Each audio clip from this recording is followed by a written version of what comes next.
Helo, a croeso i sesiwn Cemeg lefel A, un Carlam Cymru. Bydd ddau yn mynd trwyddo gwaith organic dych chi, gwaith Uned 4. Byddai'n adolygu'r gwaith sydd yn y 2 sesiwn blaenorol amdano asidau carbocsilig a mynd trwy cwpl o cwestiynau o cyn papurau gyda chi. Iawn, dyna bwrw ati yn syth de.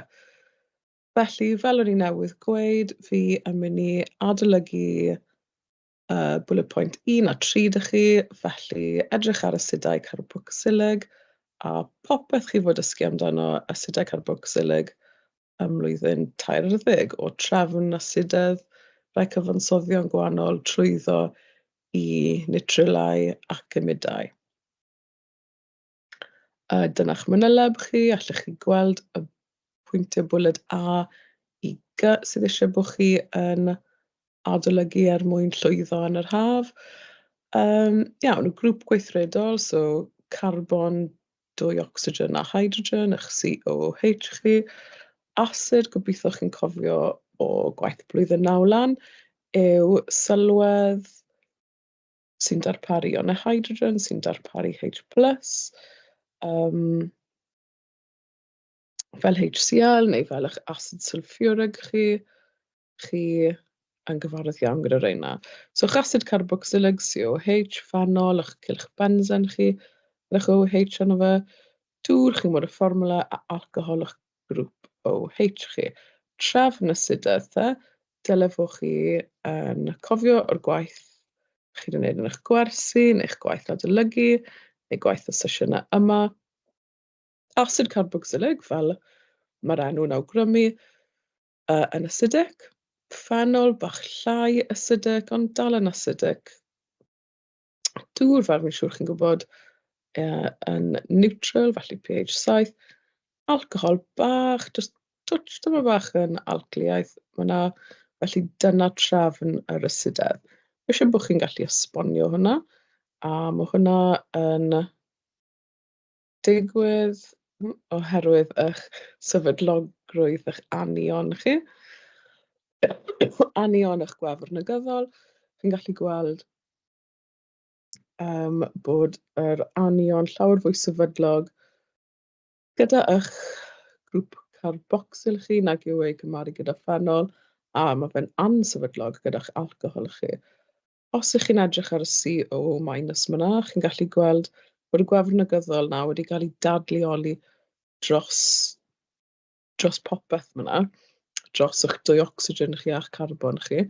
Felly, mae hwnna'n sefydlog, felly mae'r H+ yn gallu gael ei rhyddhau. Rhannol sefydlog bydd y phenol, achos eich H+ chi'n gallu dod bant i ryw raddau. Fel chi siŵr o fod wedi dyfalu, mae'r gwefr negyddol na yn mynd dros eich cylch benzen chi o'r ocsigen na. Felly, chi'n gallu sefydlogi'r gwefr negyddol na peth. Ond gwrthwyneb yn eich alcohol chi, sim unrhyw beth mae'n gallu cymryd y gwefr negyddol na o'r ocsigen. Ffordd arall mewn gwirionedd efe, chi'n gwthio'r gwefr na draw pan ydych chi'n positif. Mae'n gallu helpu hwnna fod yn sefydlog, ond bendant ddim un negyddol. Felly, dyna eich trefn asidedd. Y prawf, wel, niwtraliad na gyfer na beth byddech chi yn wneud gyda unrhyw asid. So sodium hydroxide, bydde hwnna'n wneud synwyr i chi i ceisio defnyddio. Ond bydde rhywbeth fel eich sodium hydrogen carbonate chi fan hyn, bydde hwnna yn gallu adweithio gyda eich asid carbocsilig chi. Felly, byddech chi yn gael adwaith, a fel chi'n gallu gweld fan hyn, byddech chi yn ffurfio eich carbon dioxide, a na beth byddech chi'n arsylwi yn hwn. So dyna popeth sydd eisiau bod chi'n gwybod am asidedd, a mae'r pwynt pŵer yma ar gael.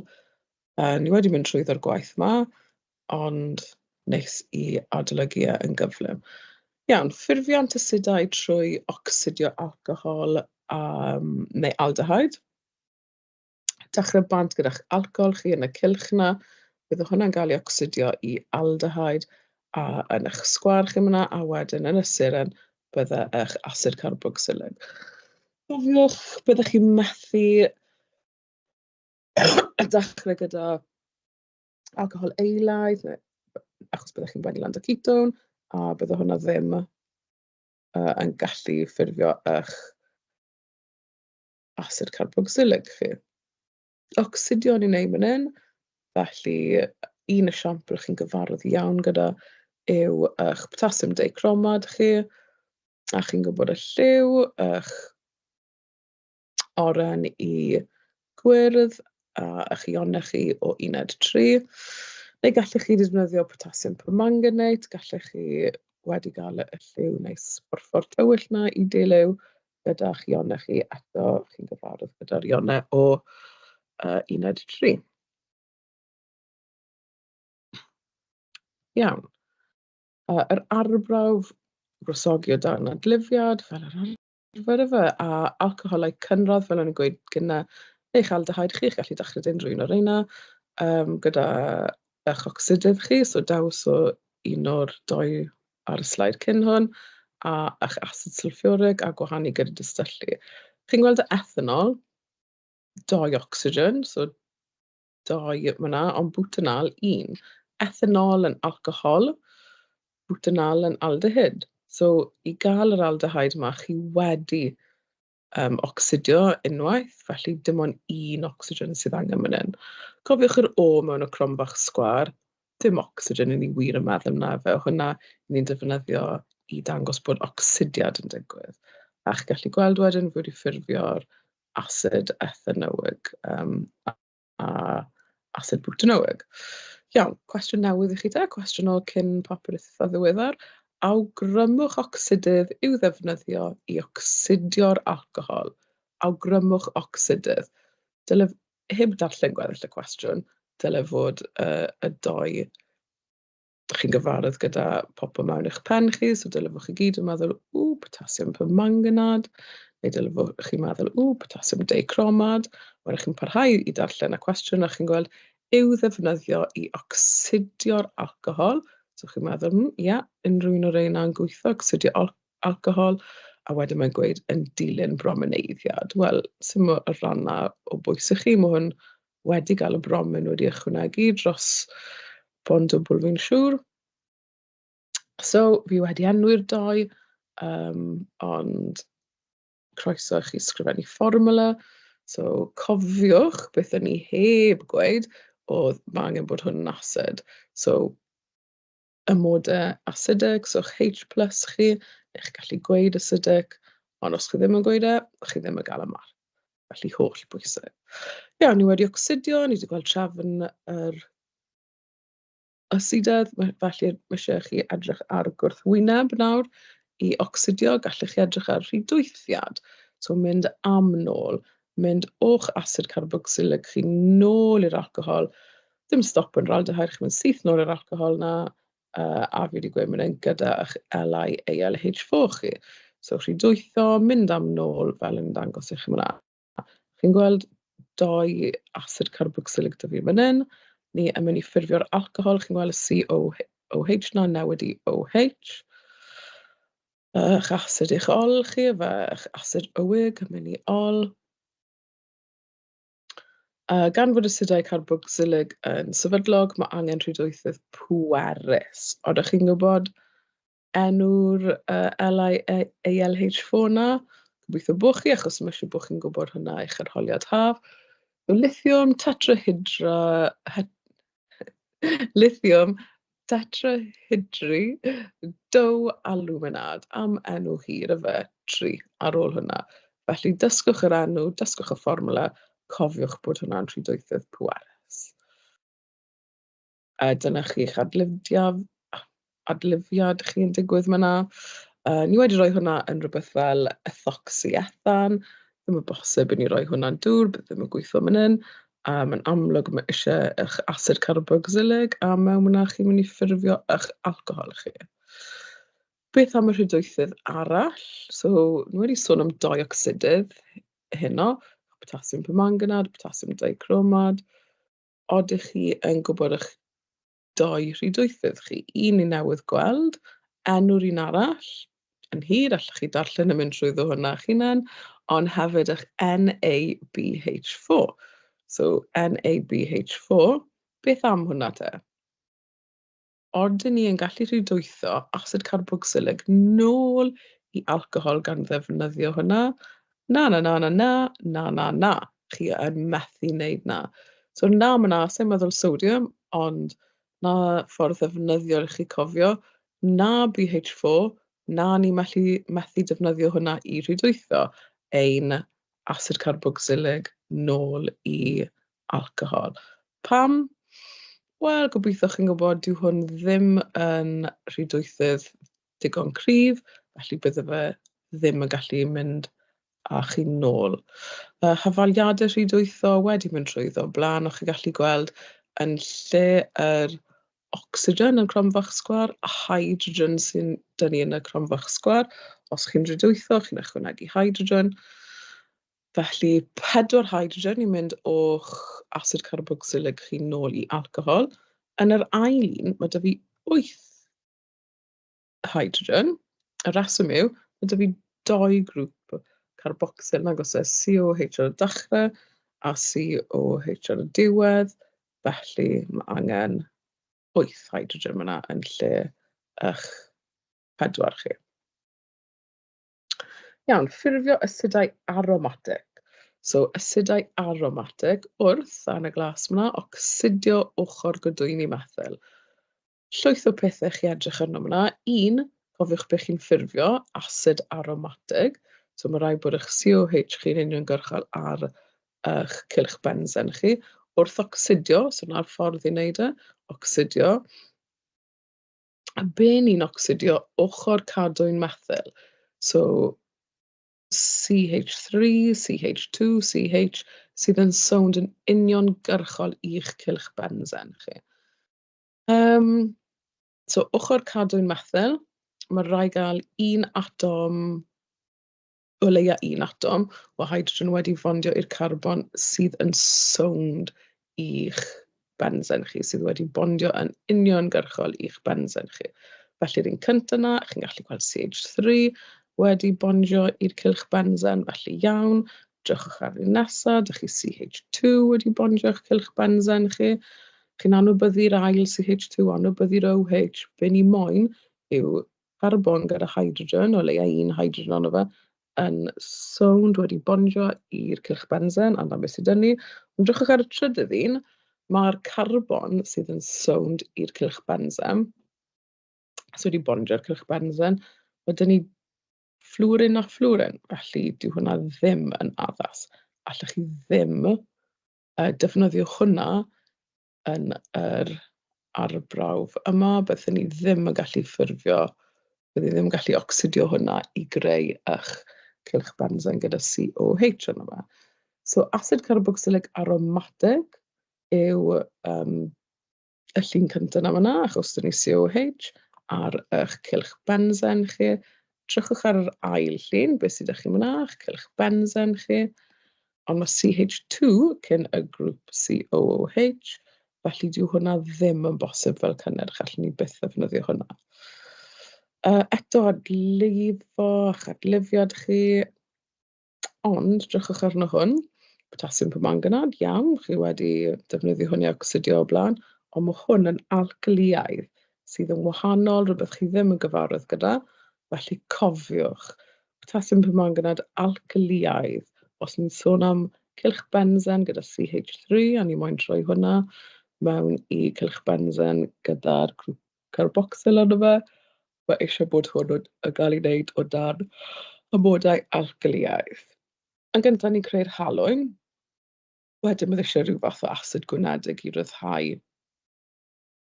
ryddhau'r asid carbocsilig o'r halwyn yna.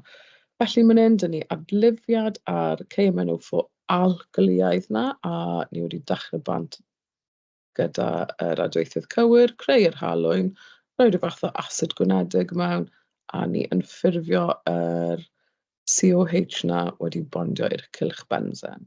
So dyma chi cwestiwn o cyn papur. Dangos i chi yn yr un gyntaf cylch bensen, dy cwbl o CH3s ono fe, a dweithydd F, a wedyn eich asid chi yn ffurfio cylch bensen gyda dou COH. Felly sut 'y ni'n mynd i wneud 'na? Wel, eich dweithydd F chi, odych chi'n cofio, odych wrth gwrs, eich KMNO4, ond o dan y modau alkyliaidd, a wedyn reswm yn roi'r H2SO4 na mewn yw i gael y mas o'r halwyn. So, chi'n gallu gweld y canllaw marco laminin, alkaline potassium manganate. So, alkyliaidd, y modau alkyliaidd i'ch potassium permanganate chi. Wedyn fi wedi sboilo'r cwestiwn nesaf. Mae'n gweud rhowch y deiledd cyfansoddyn G. Wel, sodium hydroxide, mynd i creu eich halwyn chi myna. Felly'r COO minus, daldach chi'r H plus na di mynd a'r Na plus yn dod mewn o'r NaOH, achos yn amlwg H plus o H minus wedi mynd. Felly dyna'r cyfansoddyn G, a mae'r un peth yn digwydd ar gwylod y cyfansoddyn hefyd. Iawn. Beth sydd 'da ni man hyn yw jyst rhywbeth sy'n dangos i chi, os chi'n dechrau bant gyda y cyfansoddyn yn y canol man hyn, eich dou phenyl ethanol chi, os fi'n ocsidio hwn o dan y modau alkyliaidd, mae'n rhoi beth ni newydd mynd trwyddo, sef y cylch bensen gyda'r COH yn sownd iddo fe yn uniongyrchol. Y carbon o'r grŵp carbocsi 'na wedi bondio'n uniongyrchol i'r cylch bensen, ond yr ochr arall, beth chi'n cael yw eich grŵp carbocsil, ond ddim ar y cyfansoddyn aromatic 'na. Felly dyw hwnna ddim yn rhoi'r un peth i chi. Dad carbocsileiddiad, so tynnu mas eich COO2 chi, COO chi, ddim COO2. Nodwch beth yw ystyr dad carbocsileiddiad, so tynnu mas y CO2 na, gael gwared ar eich grŵp carbocsil chi. Esterau, cloridau, asid, chi'n gallu gweld yn y pwynt pŵr yma sut i enwi nhw. Chi hefyd yn gallu gweld yn yr sesiwn adolygu fi wedi wneud popeth fan hyn, a falle bod yn werth i chi edrych ar y cwestiwn bach o cyn papur.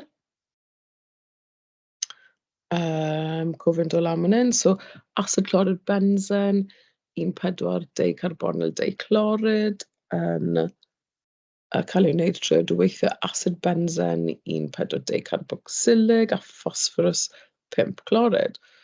Llwyth o geiriau hir yma, cynhyrchion eraill, yr adwaith hwn yw hydrogen clorid, so HCl chi, a phosphoryl triclorid, POCl3. Rhowch yfaliad. Wel, chi'n gallu gweld beth chi'n creu eich hydrogen clorid, so HCl, eich POCl3, so dou peth na syth ar ôl yr arwydd. A mae fe'n gweud ar y top, mae'r asid yn cael ei wneud, so ClOC, gyda cylch bensen, y C6H4 na, a COClC. So dyna beth ych chi'n mynd i creu, ond mas o beth, a gael ei greu trwy dweithio'r asid bensen 1,4 deicarbocsilig. Ddim eisiau gwneud y cylch bensen, a ar y top, ar y gwylod, neu ar safle 1 a safle 4, bydd eisiau bod chi'n gwneud grŵp COOH. A chi'n mynd i bondio hwnna, adweithio hwnna gyda eich phosphorus 5 clorid chi. So, na gyd sydd eisiau bod chi'n rhoi hwnna yw'ch PCl5. A unwaith chi wedi gwneud na, bydd chi'n gallu cydbwyso popeth. A dyma'r hyfaliad i chi yn gael. So, bydd eisiau 2 o flaen eich PCl5, 2 o flaen y POCl3, so 2 hefyd o flaen HCl, so digon hawdd cydbwyso. Cwestiwn neis, dim ond bod chi'n darllen trwyddo fe a wneud synwyr ohono fe. Iawn, trawsnewid asidau carbocsilig i esterau a cloridau asid, a wedyn hydrolysis o'r un. So chi'n gwybod sut i ffurfio ester, chi'n gwybod sut i ffurfio asid clorid, chi'n gallu newid eich asid clorid chi i ester os ych chi'n dymuno, a'r ddoi cyfansoddyn yna, chi yn gallu wneud hydrolysis arno'r ddoi yno.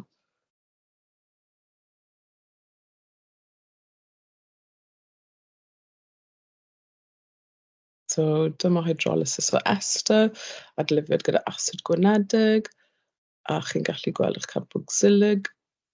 Asid carbocsilig chi'n ffurfio eto, neu gallech chi adlifo gyda alcli gwenedig, a wedyn chi gael yr halwyn. So, 2 ffordd gwahanol i chi wneud e, mae'n siŵr bod chi'n gwybod manteision a anfanteision y ddou. Hydrolysis acidic, cyrraedd equilibrium, felly dwi ddim yn cwblhau, ond hydrolysis basic yn well, yr adwaith yn un ffordd, yn mynd i'r diwedd. Felly chadwaith chi yn cwblhau. 2 nhw mae angen adlifiad, mae eisiau gwresogi, mae eisiau asid neu alcli gwenedig. Gyda'r hydrolysis acidic, chi'n cynhyrchu'r asid carbocsilig a alcohol, ond gyda'r hydrolysis basic, chi'n wneud yr halwyn a'r alcohol. Felly nawr hydrolysis o'ch cloridau asid chi. Eto chi'n mynd i ffurfio eich asid carbocsilig chi. Dyma cwestiwn te, mae mas specific o asid clorid yn cael ei ychwanegu at dŵr. Mae hydoddiant dyfrllyd yn cynnwys asid hydrochloric ac asid carbocsilig, lle mae'r yn rhyw fath o grŵp alcyl. Nodwch y math o adwaith sy'n digwydd, fe chi wedi dechrau bant gyda asid clorid. Chi'n gallu gweld y C bond double oxygen Cl yna. Chi wedi bennu lan gyda asid carbocsilig. Should chi wedi wneud na, ychwanegu dŵr. So yn amlwg y math o adwaith ni'n sôn amdano fan hyn yw hydrolysis chi. Felly na'r math o cwestiwn gallwch chi gael mewn cyn papur. Ni bron y benni nawr, so ni'n symud ymlaen i nitrogen, eich amidau a nitrilau chi. Cofiwch ammonia NH3, eich amin chi bydde NH2 gyda'r grŵp R. Amidau a nitrilau. Amidau chi wedi dod o oxygen mewn, so mae ydych chi'ch carbon bond double oxygen, da'ch NH2, a nitrilau, fel eich cyano, eich carbon bond triplyg nitrogen. Just werth i chi twli pip arno hwn. Debyg i alcohol, chi'n gallu cael cynradd, eilaidd a trydyddol. Felly werth i chi mynd trwyddo a gweld sut i enwi amidau to, methan amid, methanamid, ydych chi myna, propanamid myna, propan amid, prop eich tair carbon a'ch amid chi a'r grŵp chi'n gallu gweld ar y diwedd. Debyg i'ch asid carbocsilig na pam mae fe fan hyn, ond yn lle'r OH, dyn ni NH2. Dyn nhw'n debyg o ran y ffordd ma'n ymddwyn, ond debyg o ran chi'n gallu gweld pam maen nhw yn yr uned yma, a carbon bond double oxygen chi fe, a yn lle'r OH yr NH2. Yr un diwetha yn wahanol, achos chi'n gallu gweld fan hyn, ar y nitrogen, nid oes NH2. Mae fe dal yn amid, ond mae'r un o'r hydrogens na wedi mynd, a ni wedi rhoi grŵp fel CH3 mewn yn lle, so yr grŵp arall. A substituted nitrogen, so ydych chi N-methyl ethan amid, N-methyl ethanamide, methyl, wel na'ch CH3 chi sydd ar yr N. Dyna pam mae'r prif llythyr yn N yn y blaen, achos mae'n dangos chi lleoliad y methyl. Ethan, achos mae 2 carbon le mae'r bond double oxygen. Iawn, asid carbocsilig i amid, wel cwch chi, chi'n gallu adweithio fe gyda eich ammonia chi, chi'n creu'r halwyn na, rhywbeth fel ammonia methanol, dyfu yna, gwresogi hwnna, dŵr yn dod mas, a chi wedi ffurfio'ch amid chi. Nitril, so eich carbon bond triplyg nitrogen, chi'n gallu ffurfio fel na, a chi hefyd yn gallu cael aldehyde a ketone, a ffurfio hydroxy nitrilau neu halogenoalkanau a ffurfio nitrilau. A mae'r holl gwaith yma lan i chi ar wefan Carlam Cymru i chi darllen a mynd trwy'r gwaith yma to. Un cwestiwn bach cyflym yna wnawn ni bennu. Gallwn ni cynhyrchu methyl 2, methyl propen-owad o propanon. So, chi'n gallu gweld hwnna yn y diagram yna. Llwyth o camau. Cwestiwn fan hyn, nodwch adweithydd sy'n cael ei ddefnyddio ar gyfer hydrolysis yn ystod cam 2. Rwchwch arno cam 2, chi'n gweld carbon yn y canol, Mae'r OH a'r CH3s wedi aros yr un peth. Mae'n gweud hydrolysis, a chi'n gallu gweld carbon bond triphlyg nitrogen, so eich cyanwch chi, eich nitril chi, bod hwnna wedi newid i asid carbocsilig. So, sut 'y ni'n neud yr hydrolysis yna? Wel, fel o'ch chi'n gweld ar y slides blaenorol, asid sulfuric gwenedig, asid hydrochloric gwenedig. Maen nhw'n anwybyddu dŵr os chi'n rhoi hwnna fel ateb, ond mae angen bod rhyw fath o asid 'da chi, doi asid cryf na yna, ond wedi cael ei roi mewn llwyth o dŵr y fe, so eich asidau gwenedig chi yna. Iawn, a dyna ni am heno. Diolch yn fawr am eich gwrandawiad. Gobeithio bod hwnna wedi bod o ryw fath o help i chi. Wedi bod yn pleser mynd trwyddo'r holl waith organic yma gyda chi. Pob lwc yn arholiadau haf chi, a cofiwch edrych dros pob un o'r sesiynau o'r blynydde sydd wedi bod, a cofiwch dod nôl blwyddyn nesaf. Neu falle gwedwch wrth y ffrindiau chi dod nôl, achos fi'n siŵr bych chi yn cael y graddau chi am haf yma, a wedyn ni fydd angen i chi dod nôl. Diolch yn fawr.